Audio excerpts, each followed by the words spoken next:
Hey there, my name is Jeremy Pagel. I will be your instructor for SEO beginner course, this beginner's course covering SEO fundamentals for 2023, but I put 2024 in the title because there's only 21 days. It's December 10th right now, 2023. So we may as well have a forward-thinking, um, you know, course because constant adaptation, continual learning are all important to SEO and AI SEO, and everybody knows that there's such a renaissance, a revolution going on right now with search engines in general and with AI and SEO and digital marketing, and everyone's trying to adapt. So let's just get into this. I'm not trying to waste anybody's time, and this is free.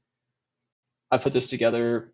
There's no cost for this beginner's SEO course. While I do offer paid services because I own Innovative Media Solutions LLC out of Grand Forks, North Dakota, and I have been doing SEO for around 8 years and started my digital marketing journey during the era of MySpace. If anyone remembers what MySpace is, I'm trying to break down the barriers of education to teach you cost effective ways, free ways, maybe only paying for API tokens, like 5 cents for an article instead of paying hundreds or thousands of dollars for SEO services, which may sound counterintuitive because I offer SEO services.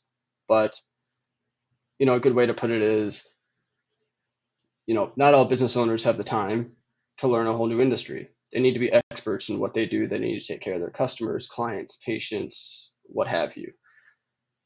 If my roof was leaking, I would not go to Home Depot and get nails and shingles and whatnot. I would hire a roofer. Okay, so that's just kind of my way of saying, yeah, paid SEO services are definitely needed, but there's a lot you can do on your own for free. So, welcome. Again, my name is Jeremy Pagel. I'll be your instructor, and this is part one. We'll cover some SEO basics, some roles of algorithms and how they work, and the importance of keyword research. If any SEO ever tells you that keyword research is not important, they don't know what they're talking about and they don't know what they're doing. So let's get this party started. All right, so search engine optimization, better known by the acronym SEO, essentially is a gateway to digital visibility without using paid ads.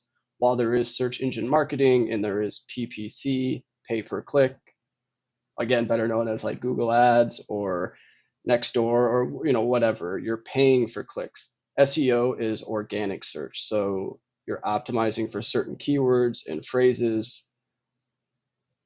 I don't want to throw a bunch of jargon out there, but essentially SEO is optimizing your website for enhanced visibility and traffic so people can find you and your services or products easier, faster, and have you appear at the top of the search results, otherwise known as SERPs, search engine result pages. And that about covers it just from a beginner's lens. Okay, so it's a multifaceted approach. There's not just SEO. There's technical SEO. There's local SEO. There's international SEO. There's uh, off-page, on-page optimization, content marketing. So I would urge you just to explore resources. This presentation does have some links in it to Ahrefs, to SEMrush, to Search Engine Journal, which all are great resources for you to learn more from. All right. Again, this is a free course, and I'm not pitching anything. I'm not Matilda's dad just putting sawdust in car engines, misleading you and taking money. That's the old school way of marketing, and I am completely against that. And my company, Innovative Media Solutions LLC, is the antithesis to that style of company. All right, people over profits here, not the other way around. So, a staggering 68% of online experiences begin with a search engine. If you're going to try to find a new restaurant, find the best steak in town, where are you going first? You're probably going to Google. If you're a little older, possibly Yahoo or Bing, and you're typing that in, best restaurant near me, keyword phrase. Uh, so everybody is essentially window shopping online because that's what a website is. It's pretty much a digital storefront. And what SEO does is push that in front of more people without using paid ads. It uses content. It uses the structure of that content. It uses targeted keywords, focused keywords uh, to drive traffic to a website to get you more patients, customers, clients, etc.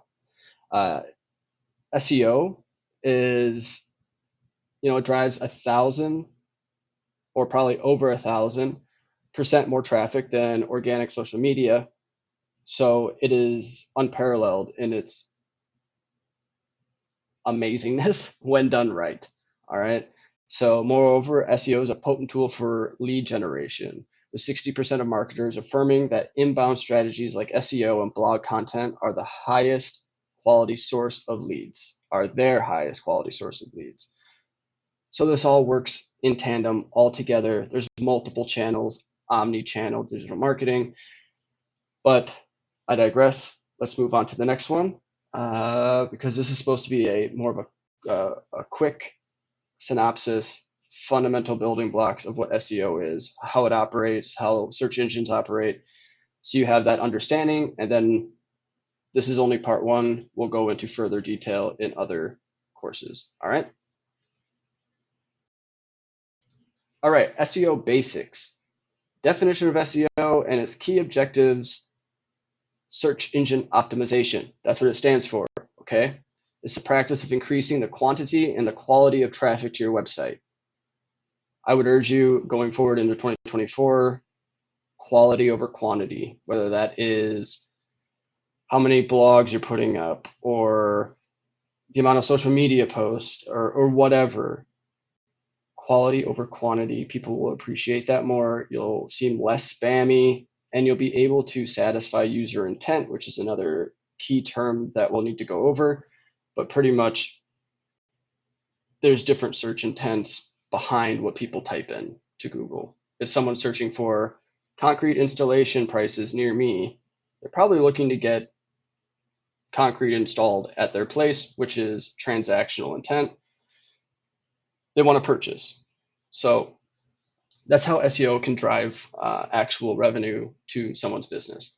So the key objectives in SEO: improving visibility in search engines, driving targeted traffic to a website for a specific reason or purpose, enhancing user experience and usability of a website. And that comes down to how is the website structured? Is it easy to navigate?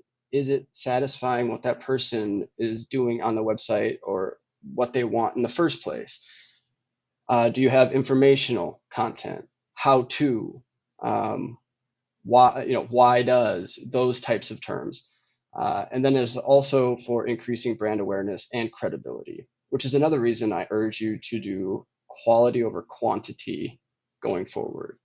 There's no reason to publish 1,000 articles. I know there's people that do that, but it comes down to how quality is that content. And I'm not just going to say make high quality content.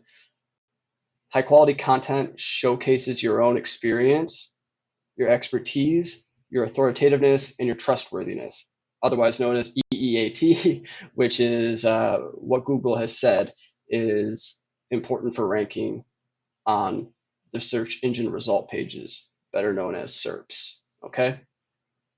Now, I do want to just clarify there's a distinction between organic SEO and PPC. PPC is Google Ads, Nextdoor, whatever. You're paying for clicks. SEO focuses on optimizing a website to rank naturally in the search engine results without paying for placement. Those little sponsored pieces of text that you see at the top when you type in a term or you're looking for a software or tool or product, that's PPC. Someone's optimized, someone's paying for that term because it does generate, or they do make sales off it, or it generates revenue. Okay. PPC is a model of internet marketing where advertisers pay a fee each time one of their ads is clicked. Very simplistically put. Alrighty, let us move on. How search engines work. It's pretty interesting and it's kind of cool. So first off, you have the user, they type in a query, right? Then the search engine itself uses bots or spiders, is what they're called, which is why I think it's called the World Wide Web. But they scour the internet for content, examining the code and content for each URL they find. They store, the next part's indexing. They store and organize the content found during the crawling process. Once a page is in the index, it's in the running to be displayed as a result to relevant queries. And then ranking. They order the content to best answer a searcher's query, with results ordered from most relevant to least relevant. Now, there's so much changing, and Google's rolling out SGE, search, I believe it's Search Generative Experience, the new AI that takes up the whole above the fold. And above the fold is just everything you can see without scrolling. Okay, it's where all of your CTAs, your call to actions, shop now, get a free consult. Those are CTAs. So pretty much you type in a query, spiders go and crawl the web and find and organize the content and then rank it accordingly. And this also has to do with the data that Google has on you as well. Because, when people are saying, oh, I was talking about this or I was searching this and then I started getting ads for the same thing and it was creepy. Those are retargeting ads, and that is because of Google's ad personalization, which is probably a feature you have on and maybe don't know about that it's on. But you can go into your Google account and literally see all of the data that Google has on you. And because it's trying to customize the experience to you specifically. So that's why, again, it's important to understand how these search engines are working. And again, I don't know everything about how search engines work. I just know how to get results with SEO, which is obviously tied together and work in tandem together. But I'm not I'm not a fluent coder. I'm not a computer engineer. I'm an SEO professional. I rank content. I drive traffic without using paid ads. All right. So that's pretty much the basic premises of how a search engine works and ranks content. And it's only getting more personalized with AI entering search engines. All right, the role of algorithms in determining search results. Again, I'm not an engineer. I am not a fluent, front or back end coder or anything like that. But this is just an easy way to understand it. Search algorithms are a collection of a bunch of algorithms, each with its own purpose and task. All right, working together to rank this content, to assemble this content for the user who's searching for an answer or a solution to something. They take into account hundreds of factors. There's so many ranking factors, but I would just put it simply, don't worry about people saying, oh, you got to optimize for hundreds of these different ranking factors. Okay, there's only a few, and it comes down to, how trustworthy, which is associated with backlinks. How many people are using your website or your content as a resource to inform other people? A backlink is essentially a signal of trust or a signal of authoritativeness that other people will link to on their websites and point it to you as the expert on the topic because you explained it well, because you made quality content. So I know there's a lot and this is dry, but they take into account hundreds of factors, including keyword mentions, usability, backlinks, to determine the most relevant and useful results, again, for a user's query, coming back down to the individual level. Importance of relevance and authority for ranking. All right. Relevance refers to how well a page matches the intent. Intent can be, and you can find this in tools like Ahrefs or SEMrush, which are industry standard tools. They've been around for a long time. But there's transactional, people want to buy. Commercial, people are investigating brands and stuff because they have the intent to buy. Navigational, people are wanting to find a specific brand. They know where they're going. Not the best to target if you're not that brand because they're usually higher keyword difficulty, which just means they're higher to rank for, or they're harder to rank for. And on top of that, it's not really, there's way better ways to go about targeting specific keywords to get traffic rather than trying to go up against Forbes or something or USA Today right away, okay? Authority, it indicates the importance or weight given to a page relative, again, to a given search query. Search engines assess the authority of a web page by considering factors like the number and quality, I guess, of inbound links from other reputable sites. And this plays into domain authority very heavily. So by focusing on these aspects, search engines aim to provide users with the most accurate, reliable, and authoritative pages for their query. Because if they satisfy that user intent, they're doing their job. This in turn helps search engines maintain user trust and satisfaction, which is essential for their continued use and revenue generation through ads. And I would implore you to go and check out the DOJ and Google court case going on. There was a lot of documents leaked, and they're available online, and it highlights a lot of we'll just say, to keep it polite and everything, very insightful information for SEOs like myself and like you. Go and check that out. Just type it into Google or type it into Bing. You'll find them. There's PDFs. They're very long, and again, more dry than this, but there's some good stuff in there. So definitely worth checking out. Now, keyword research.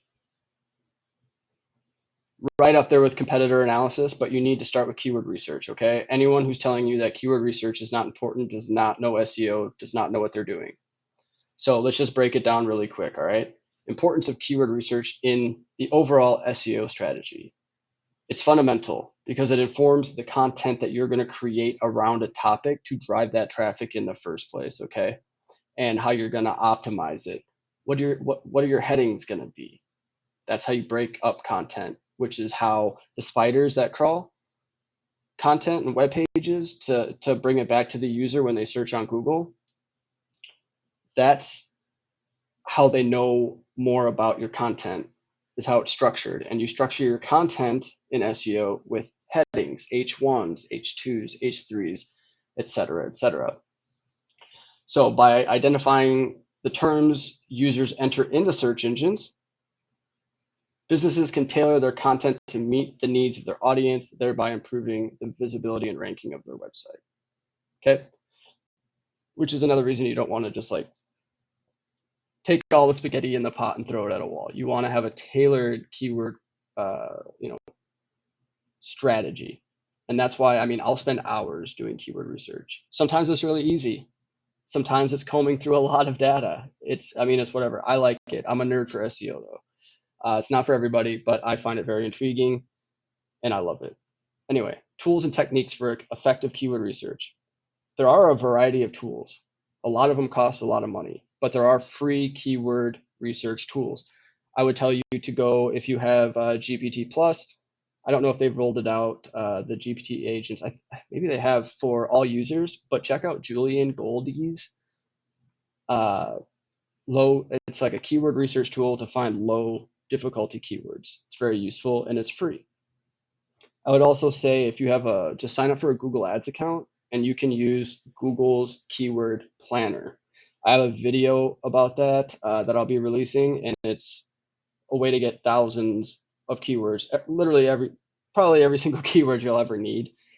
It's under tools in your Google Ads dashboard. You just click on tools, go to Google's keyword planner, type in generic, don't type in location or anything like that, just type in generic terms. So if you're like me and you're providing SEO services, you would type in SEO courses. You're not doing like SEO courses in Minneapolis or anything like that, because the tool is so awesome. Not only does it show you, long tail keyword phrases, so like 4 or more words, but it also shows you the trend of that keyword. So you can see the 3-month change and the year-over-year change, which means you can see how many people have been searching for that. So if you find one that's like 900%, low keyword difficulty, so like under 20, which is on a scale from 0 to 100, you go for that. If it has some traffic, even 10, 20, 30, 40, 50, 100, whatever, if it has low keyword difficulty and a trend of 900% for a 3-month or a year-over-year change, that's a good keyword to go after, as long as it's relevant to your niche, your business, your industry, etc. But yeah, pretty much that just also allows you to take those keywords and put them into Bing, put them into Google, see who comes up first, second, third, fourth, fifth. See who's on the first page of Google or Bing or what have you. Google still has the primary source of like people that use it. Like over 90% of people use Google. So it's still, the number one search engine, and YouTube is number two because YouTube is owned by Google. So you can take those keywords once you find them, put them in, and guess what? The people that appear that aren't you are your competitors. Therefore, we'll go into strategies about this later, but you can essentially go onto their websites and use plugins, or I use Chrome extensions like Meta SEO Inspector or SEO Pro extension or SEO metadata in one click. You can see what their headers are. You can see what their meta description is, which is like the description of the page that you see below the URLs in the search engine result pages that are describing what that page is about. And you can reverse engineer, improve, and outrank competitors. But again, that's not including domain rating and domain authority. So if it's Forbes and you have a brand new website, yeah, that's not going to work. But if you have a lower domain, authority, it could, and it does, and I can tell you it does because I've done it, and I've ranked sites in 2 weeks, a week, my company website in under 30 days. And that was going up against people that have had websites and companies in the area I'm in for 10 plus years.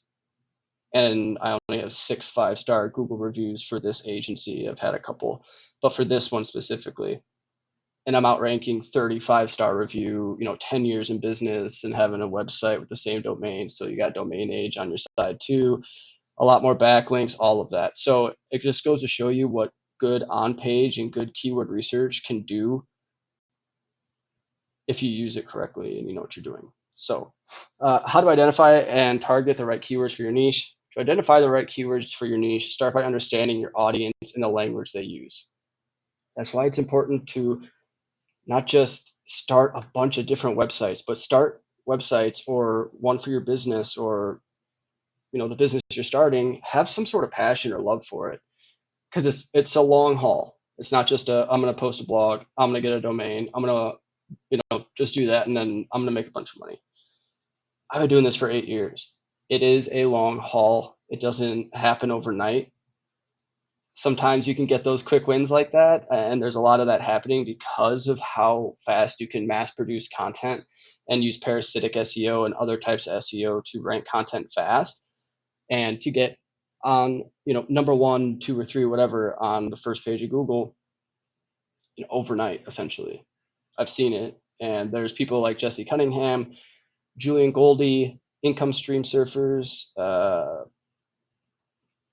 Kyle Roof, all these industry professionals that have shown this, and it's absolutely insane because that wasn't the case a year ago, 2 years ago, and now it is. So utilize long tail keywords to capture specific queries and leverage local SEO if applicable. So if you have a brick and mortar business, you're going to want to use your city, your county, something that is location specific.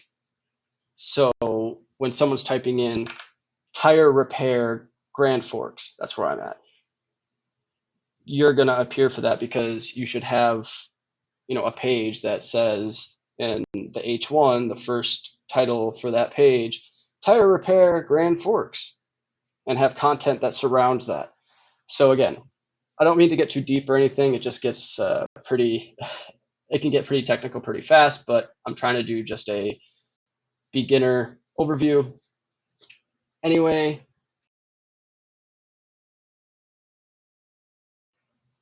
that is the end of part one. I hope you enjoyed it. I hope that was informational. And well, this is my shortest video yet because it's under 30 minutes. Anyway, my name is Jeremy Pagel. This was part one of the SEO beginners course, SEO fundamentals. I do implore you to check out those links that are on the first slide, or go to my YouTube channel, Innovative Media Solutions, or my website, innovativemediasolutionsgroup.com. You can also go to Jeremy Pagel, JeremyPagel.com. For my link tree, just has like 4 or 5 links just to get you to where you need to go, whether that's a free 30-minute consultation, or check out the blogs I have on my company website, or where all these courses will be hosted, which is SEOlearningservices.com. And again, please check out my Facebook, LinkedIn, Instagram, YouTube. Vet me, before taking this journey with me. I mean, that I want to have your trust. Otherwise, knowledge doesn't sink in as easy. And anyway, so you can also check out Google reviews. On that website, I have some screenshots that I've taken, and if you just search Innovative Media Solutions Group LLC Grand Forks, you'll see who's first in the map pack while it's still there. So anyway, thank you so much. I will see you in part 2, and I'm really not sure how I'm going to structure this course, but I'm going to just get into free resources, on-page optimization, how to get how to start that link building, how to structure your content, and all that good, juicy SEO stuff. So stay tuned, and thank you so much for your time, your patience, and let's learn SEO together.